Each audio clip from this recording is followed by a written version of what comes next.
What's up, War Rapport family? We are back with another weekly edition of Facts and Nah.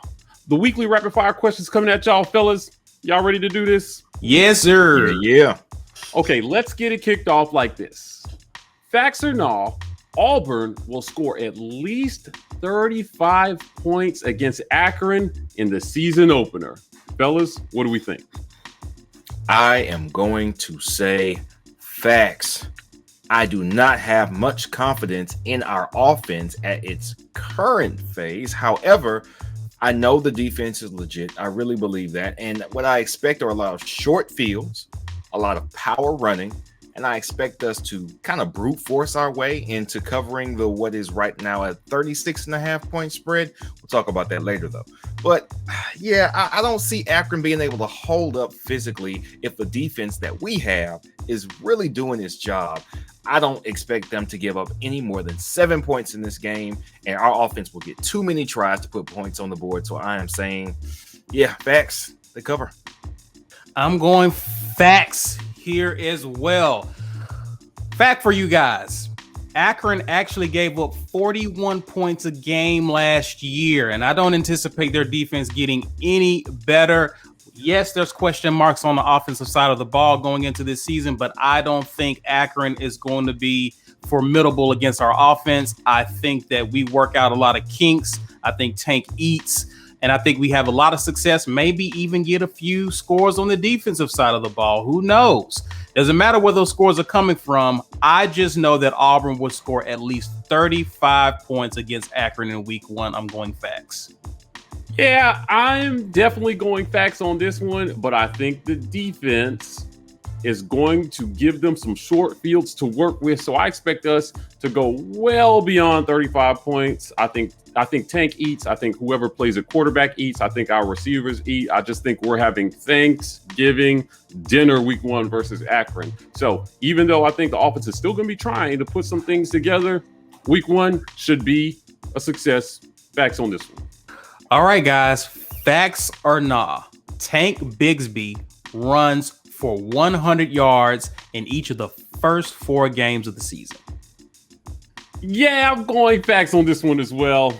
Listen, people, we're going to be a run-heavy football team, whether we like it or not. I think that the strength of our O-line is going to be run blocking this year. So I see Tank getting a ton of yards against Akron, a ton of yards against Alabama State. I think on the road, trying to play ball control versus Penn State, we're going to have to feed the beast, man. So you're 100 yards there, and then coming home for another cream puff to round out the first month of the season, 200 yards there. Easy, 400 yards all the way. Nah, Tank will not run for 100 yards in each of the first 4 games. Game 1, yes. Game 2, yes. Game 3, I actually think we switch it up just a little bit because we know that Penn State will be expecting a run-heavy offense, and we do some more throws out of the backfield, and we switch up our personnel quite a bit to show them something they haven't seen, which would have been mostly to that point, Tank coming straight at them out of the backfield. We utilize some of our other backs, we switch up the pace, and Tank may still get 400 yards for the first month, but it won't be because he rushed for 100 yards per game. So still, nah.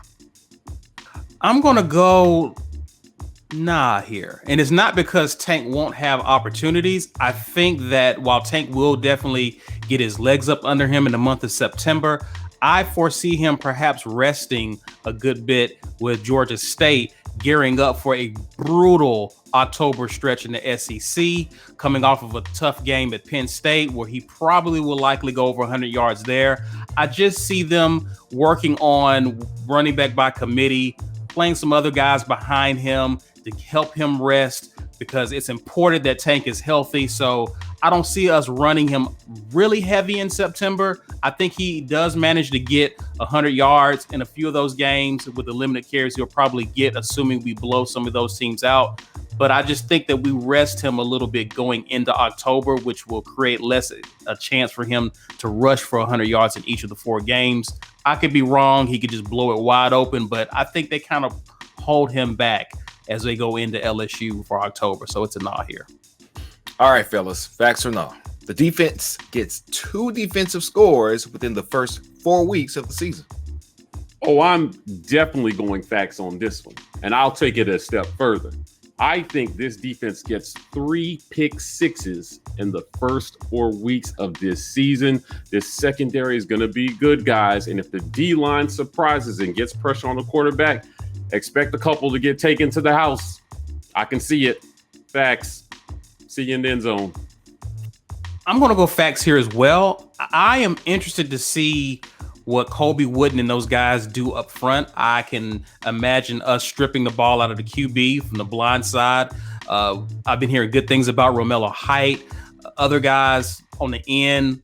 I am excited about the fact that it appears as though Auburn is actually going to have a legitimate pass rush that isn't reliant upon linebackers or safeties coming from the second and third level to bring pressure. That means that our front line will be attacking. That means the secondary will be ball hawks, and our linebackers will be playing free in space, wide open, and that's going to create a lot of opportunities for some turnovers. Yes, I expect Auburn to actually prosper defensively by getting at least 2 scores on the defensive side of the ball the first 4 games of the season. Facts. Well, clean sweep here. Facts. All reports are that the defense is raring to go, and we believe that is going to be increased pressure. And with the cupcakes we have on our schedule, a very good defensive line is going to be a nightmare. I expect some strip sacks. I expect some fumbles on the ball carriers, wide receivers, and running backs. And I expect some fumble recoveries to the end zone, as well as at least 1 pick six. At least one of each is what I'm expecting. We could have made this 3, and I still would have said facts. Facts. All right, guys. You know what time it is. It's time for our fan question of the week. This week's question comes from our guy, Johnny Boy, on Twitter, and he asks, facts or nah, Demetris Robertson will lead Auburn in receptions and or receiving yards. Fellas, what do we think? I'm going facts here.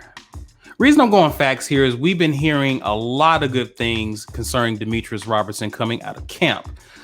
One of the things we've also been hearing is that he has formed a good bit of rapport, no pun intended, with Bo Nix. And we know how Bo Nix has a tendency to zero in on his favorite target. So I think with that, that's going to create a lot of opportunities for him to get a lot of receptions and lead the team potentially in receiving yards. Pretty good receiver coming from Georgia who's been worth his weight in gold so far as what we're hearing in fall camp. He's definitely been living up to the expectations. So I foresee him definitely being a frequent target of Bo Nix or whoever our starting quarterback will be in the fall. So I'm going facts here. I think Demetris Robertson will lead Auburn in receptions and or receiving yards. I'm actually going to say nah. And to Caesar's point, yes, Demetris Robertson appears to be the favorite target of Bo Nix, but are you sure Bo Nix is going to be there the entire season as a starter? To one of his points, he said Bo likes to zero in on targets, and it's bad habits like that may result in him not playing as starter the entire season. I can't say for sure, based on what we've heard about their performances in camp, that we won't have at least a little bit of a QB roulette, and I think that makes Bo's favorite receiver not have quite the edge we think he would when it comes to the final season tally on yardage. So I'm saying nah, they spread it around to Tavares Dawson, maybe some of our slot receivers, because they are going to be very good, quick targets for our quarterbacks. Probably ends up with a lot of yardage. So nah. Yeah, I'm going to go nah on this one. Listen, I've been very vocal about the fact that I think we have plenty of talent in our wide receiver room. I think that the short passing game is going to play a very large role in this offense and what we're going to have to accomplish offensively. So I think that some other receiver getting yards in the short passing game is going to end up leading us in receptions and yards. Depending on who the quarterback is, throws down the field may not be so accurate. So I'm just saying, hey, your short passing game sometimes can be your running game. I'm going on this one. I like Robertson. I like what he brings to the team. I just don't think he leads the team in either category. All right, well, that's it. Another great edition of Facts or Nah. listen, we want to hear from you. So if you want to get your question featured on our next segment, tweet at us at the War Rapport on Twitter, and we'll be sure to get your question featured on the next segment. Other than that, you know where to find us. We are the War Rapport on YouTube, Facebook, Twitter, and Instagram. TW Rapport on TikTok. Gentlemen, we're signing off, and as always, War Eagle.